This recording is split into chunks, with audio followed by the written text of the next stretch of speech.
So because I was nearly skunked on my way into the office today, I'm going to give y'all all the worst possible problems that I can pick today, because I got to take this out of somebody.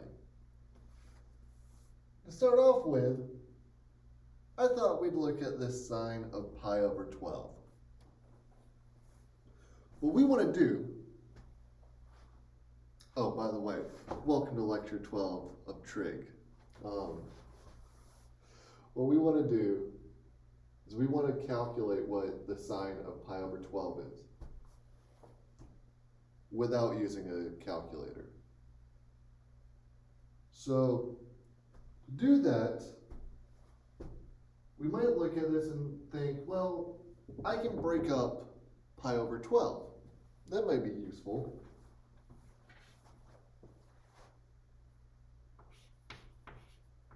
Pi over 12 is equal to pi over 3 minus pi over 4.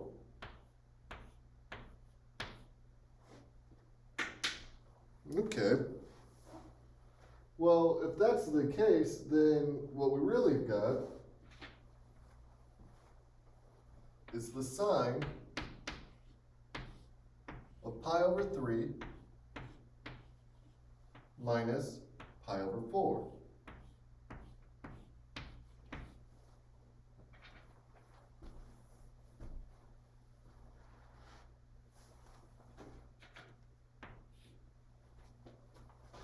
I forgot the parentheses.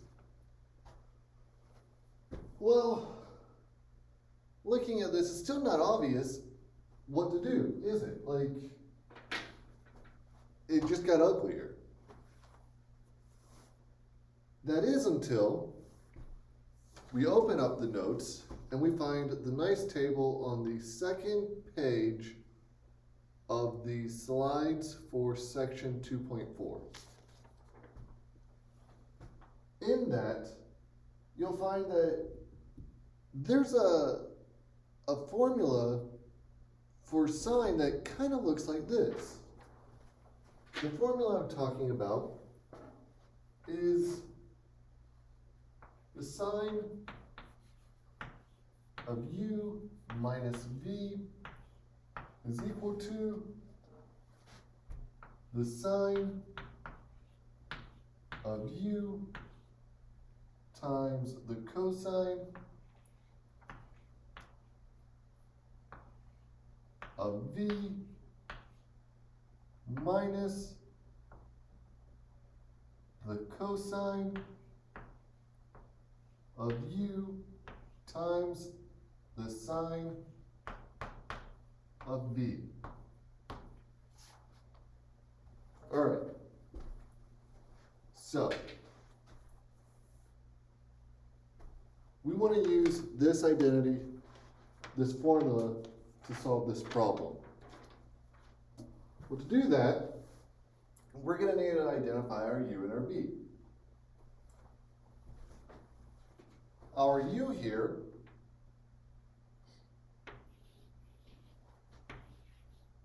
is equal to pi over 3, and our v here is equal to pi over 4. So together, we get that the sine of pi over 3 minus pi over 4 is equal to the sine of pi over 3 times the cosine of pi over 4 minus the cosine of pi over 3 times the sine of pi over 4.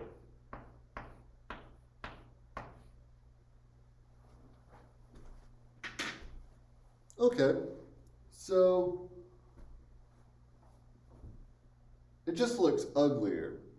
But it looks uglier in a way that we can work with now. Because looking at this, we know what cosine and sine of pi over 4 are. That's on our unit circle. And we know what the sine and cosine of pi over 3 are. Again, that's on our unit circle. So we can just plug all this in and work it out. Doing that, we're going to find that this is equal to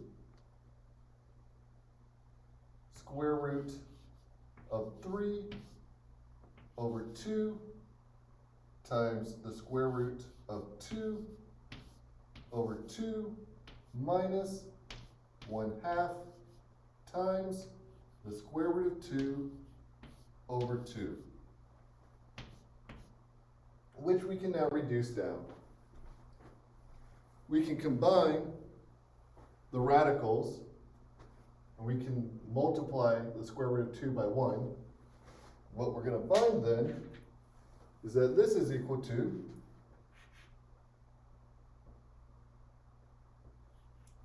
the square root of 6 over 2 minus the square root of 2, my mistake, over 4.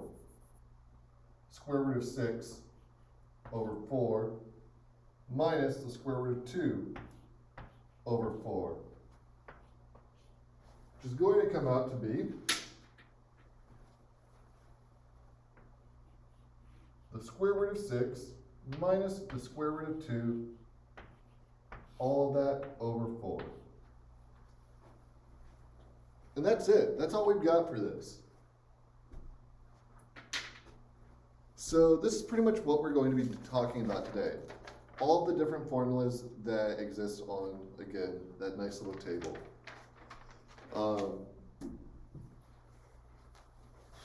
Having said that, let's look at some more examples. So, for this next example, I'm not going to solve it. Y'all are. You're going to do that by applying this formula. So, how do I want y'all to submit it then? That's the next question, right? The discussion board. I want y'all to solve the cosine of 75 degrees using this for your u plus v in this formula. And when you type it into the discussion board, to write square roots, I want you to use S, Q, R, T of whatever it is you're taking the square root of. So if you have multiple things you're adding and subtracting and multiplying, you can rewrite your answers inside of other parentheses using square brackets.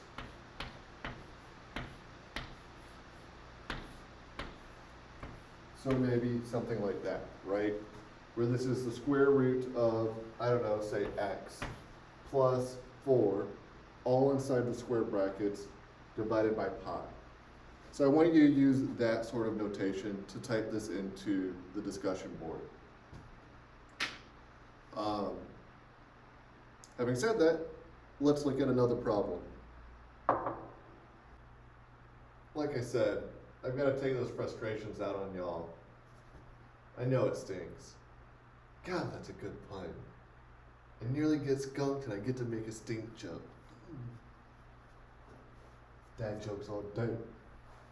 Alright, so the way we go about this problem is we start by saying, alright, well, I know that sine u plus v can be written in this form. And I know I'm given sine of u and cosine of v. So this first term has already been given to us.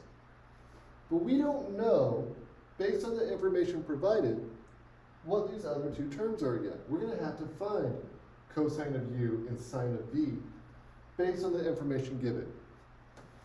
So how are we going to do that? But we're going to start by saying, well, I know that u is in that first quadrant because it's between 0 and pi over 2. All right.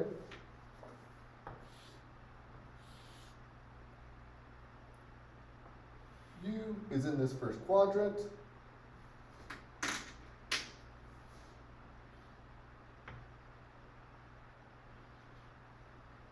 And because the sine of u is equal to 4 over 5,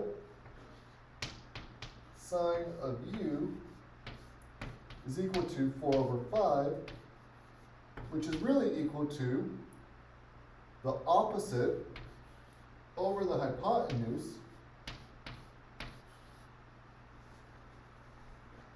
Well, this lets us set up a relationship. It lets us start drawing our triangle out. So let's do that here. We know the opposite leg is going to be equal to 4, or is going to have a length of 4, I should say. And the hypotenuse is going to have a length of 5.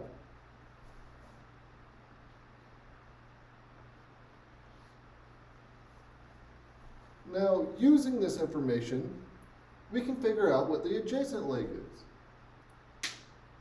From the Pythagorean theorem, we know that 5 squared is equal to 4 squared plus the adjacent leg squared.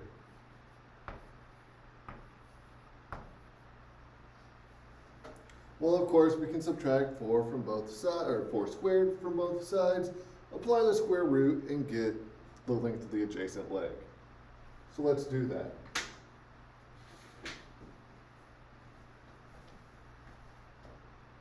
All right, 5 squared minus 4 squared, square root of that is equal to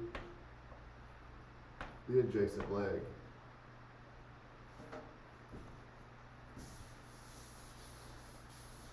Well, that means we're going to have the square root. Now let me choose a different color.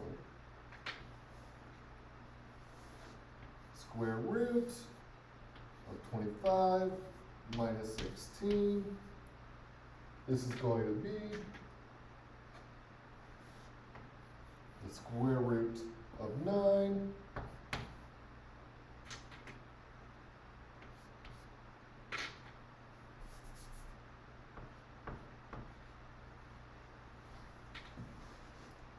So the square root of 9 is equal to the adjacent leg, the length of the adjacent leg.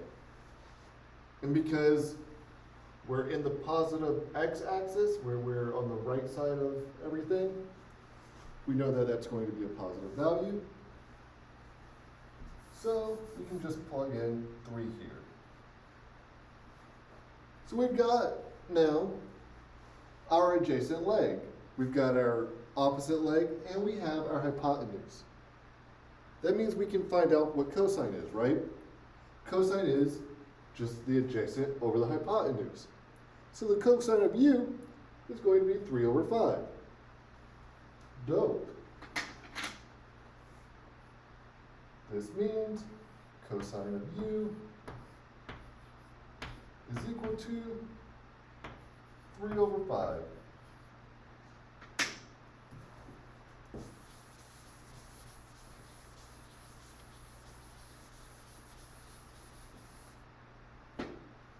Now we're going to play the same trick with the cosine of v, so that we can find the sine of v. Well, from what we know from our setup,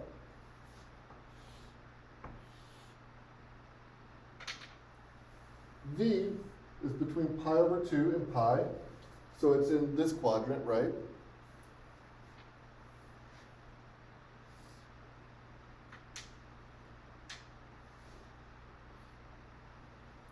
And we know the cosine of v is going to be negative 12 over 13. So the length of this leg must be negative 12, And the length of our hypotenuse must be 13. Let's draw that in.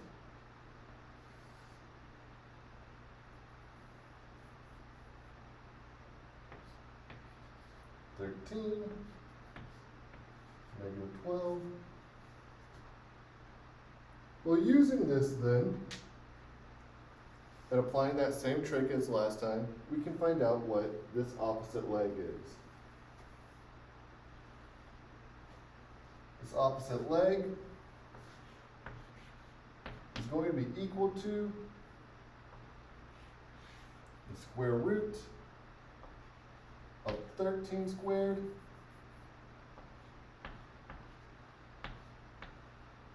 minus 12 squared, which if I remember correctly is going to come out to 5, but I'm going to double check.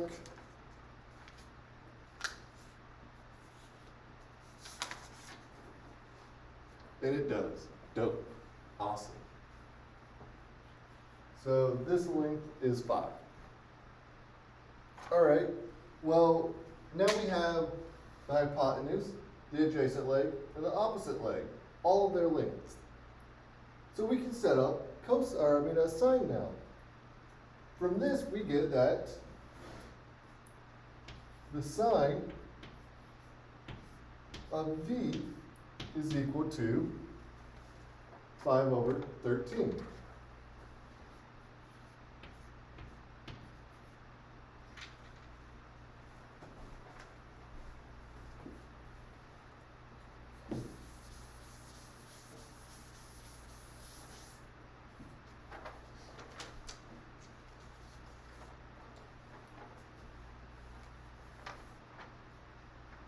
So from all of this, we now have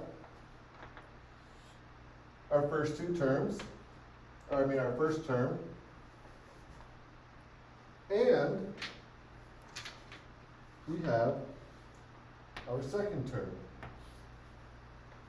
So we can just plug everything in now. We can say, no, from what I've got, I know that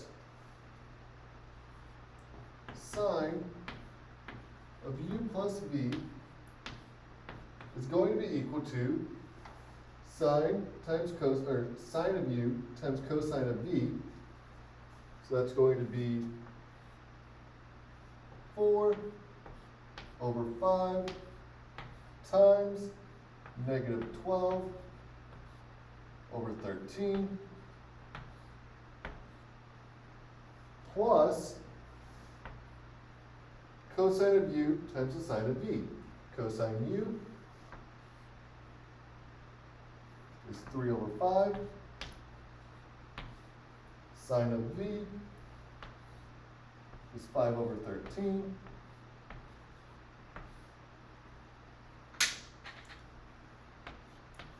We can work out these fractions now, and we're going to get 48 -48 over 65 plus 15 over 65. Well, we have a shared denominator, so we can bring the fractions together. We're going to have -48 plus 15 all over 65,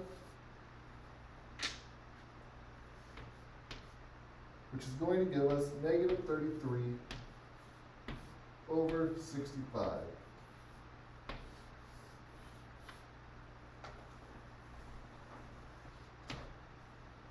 -33 over 65. And that's the process here.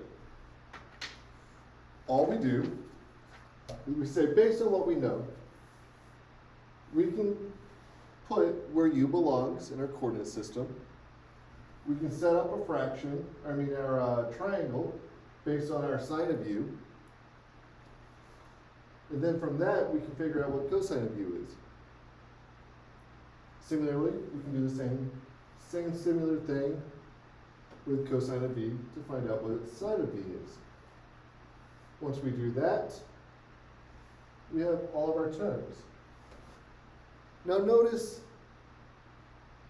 this did not require us to solve for u or v. We still have no clue what u or v are. We could put in the arc cosine, arc sine, and work it out. Sure, yes, we could do that.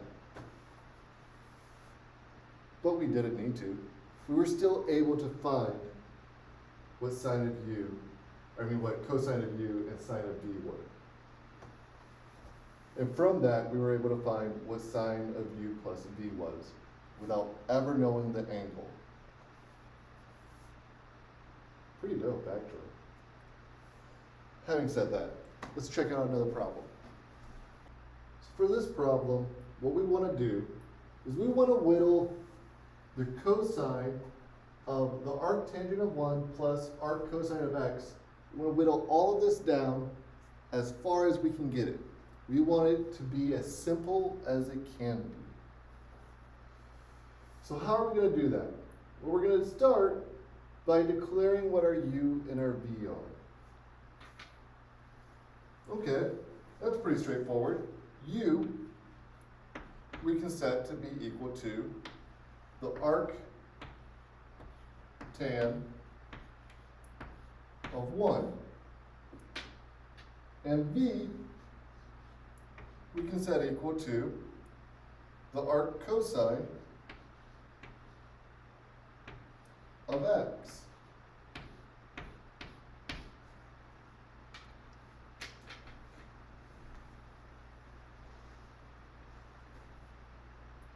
So with this, we're now going to set up two different triangles.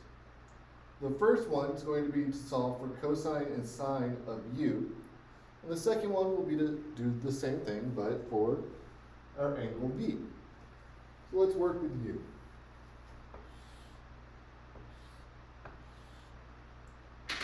We've got our nice triangle, we've got our u, we've got our right angle, and we've got that we want to know what the arctangent of 1 is, right? I have no idea, but u equal to the arctangent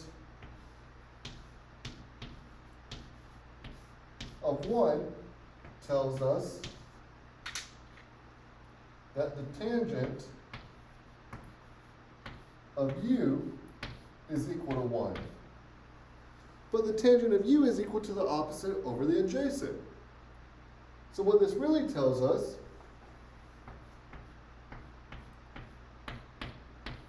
is that the length of the opposite side and the length of the adjacent side can be thought of as just the values 1.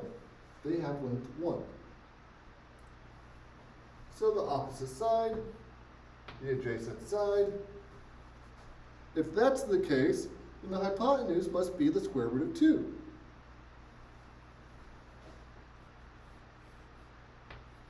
And to find that, I just applied the Pythagorean theorem, right? Because 1 squared is 1. 1 squared again is 1. So both of these, squaring their terms, just gives us 1 plus 1. Now we need to take the square root of that. So it would be the square root of 2. And that's our hypotenuse. Okay. Well, from this, we can now see that cosine of u is going to be the adjacent over the hypotenuse. 1 over the square root of 2.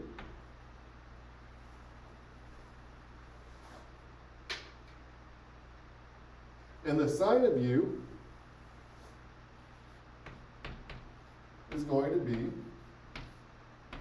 the opposite over the hypotenuse, which is 1 over the square root of 2. So already we found two of our terms.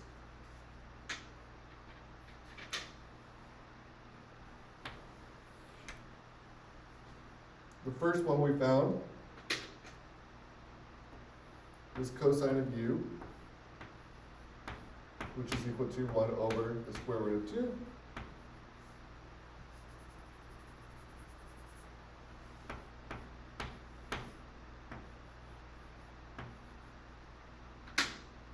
The second one we found was the sine of u, which is again equal to 1 over the square root of 2.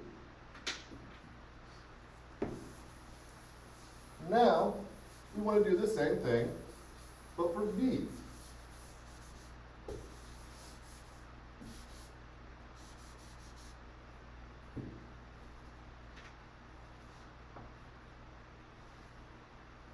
Well, we know v is equal to the arc cosine of x.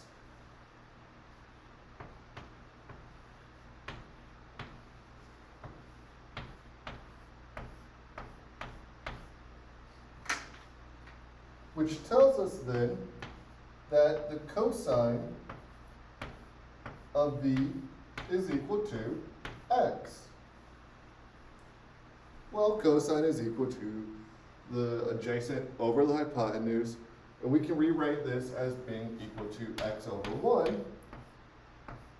So what this is really telling us is this is a triangle with some angle v that has an adjacent leg of length x and a hypotenuse of length 1. X and 1. So together, this is going to tell us that the length of our opposite side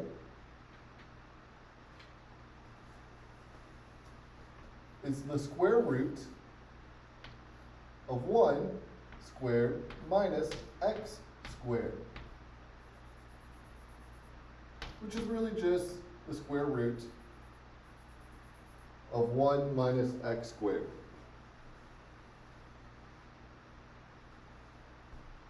Well, if that's the case, then the sine of v must be opposite over hypotenuse. It's going to just be the square root of 1 minus x squared.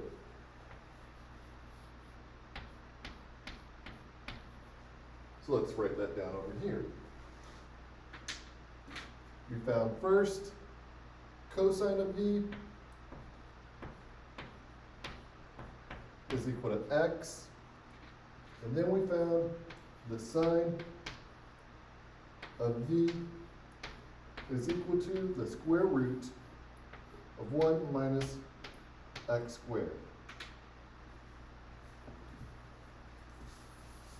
All right, so now we can just put everything together.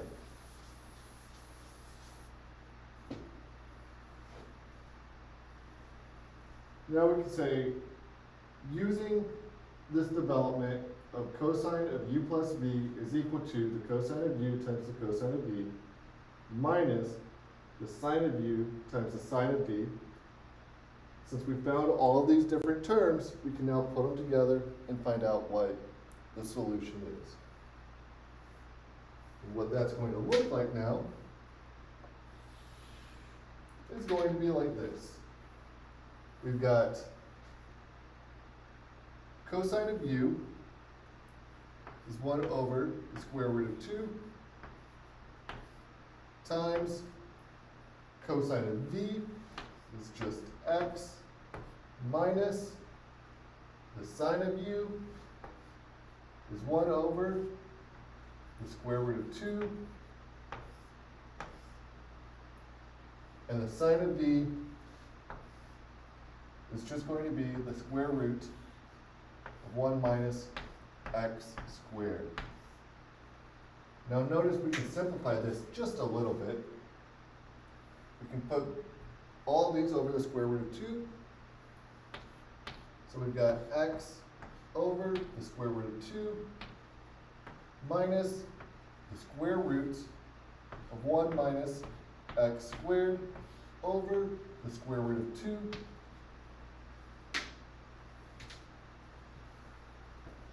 And now we can rewrite all of this, because they have shared denominators, can rewrite all of this as one fraction.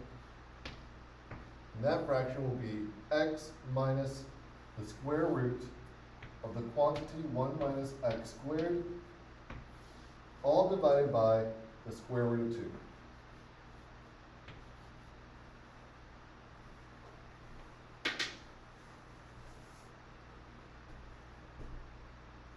This is equal to the cosine of all of that mess.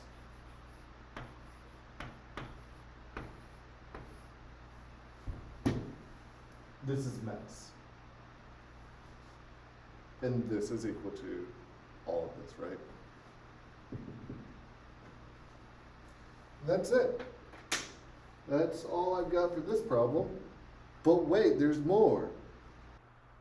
All right, so to prove that the tangent of pi minus b is equal to negative tangent of b, we're going to apply this formula, which again you can find in that table that I provide you all in the notes. Now, to start off, we're going to want to break up this tangent of pi minus b. To do that, let's first start by rewriting it. Tangent of pi minus b. To do that, we need to identify the fact that pi here plays the role of u here. So when we rewrite this, we're going to put in pi for our u's. So we're going to have tangent of pi minus the tangent of v all over 1 plus the tangent of u times, my mistake, the tangent of pi times the tangent of v. Well, tangent of pi, that's just 0. So what we're going to end up with then is 0 minus tangent v all over 1 plus tangent of pi, again, is just 0. So 0 times tangent v is 0.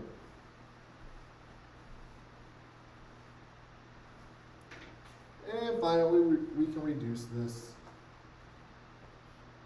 to just tangent, negative tangent of v over 1, or just negative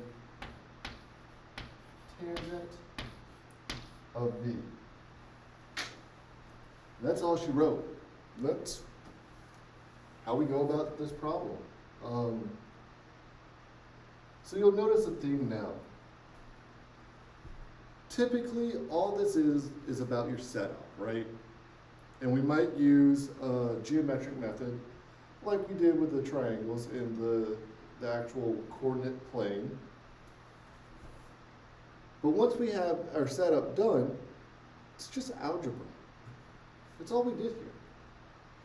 We said, I know what tangent of pi is, it's 0. We just did the algebra. The setup's the hard part. But once you get that done, everything else is pretty straightforward. So let's look at one last problem then. So for this last example, what we want to do is we want to solve for x so that the sine of x plus pi over 4 plus the sine of x minus pi over 4 is equal to negative 1.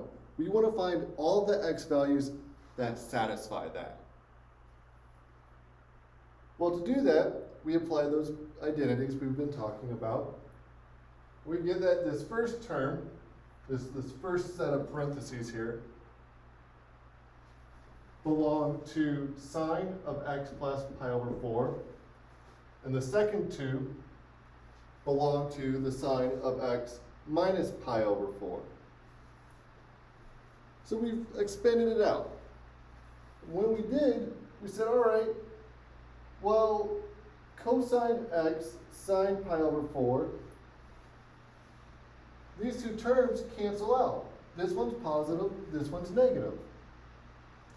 So because they cancel out, all we're left with is sine x cosine pi over 4 plus sine x cosine pi over 4, which is just 2 times sine x cosine of pi over 4. Well, we know that cosine of pi over 4 is just equal to the square root of 2 over 2. So what we've got then is 2 times sine x times the square root of 2 over 2 is equal to -1. So we can multiply both sides by -2 over the square root of 2, and we get that 2 times sine x is equal to -2 over the square root of 2. So we rewrite that all the way up here. We say, well, we don't like that 2 out front, so we want to divide both sides by 2. When we do, we get sine of x is equal to -1 over the square root of 2. Well, we can rewrite that fraction then as negative square root 2 over 2. But that means sine of x is going to be equal to negative square root 2 over 2. That's on our unit circle in 2 different spots. That means x must be equal to 5 pi over 4 or 7 pi over 4. So the x up here, the x value that satisfies this condition, that is inside of this interval, must be 5 pi over 4 and 7 pi over 4. Notice if we didn't have this part here, this part about it being in the interval, then we would just have to add 2 pi in to both of those terms. Yeah, having said that though, that's all I've got for y'all. If you have any questions, by all means, shoot me an email, drop by office hours, do whatever you gotta do. Do not forget, test Thursday. Have a good one, guys.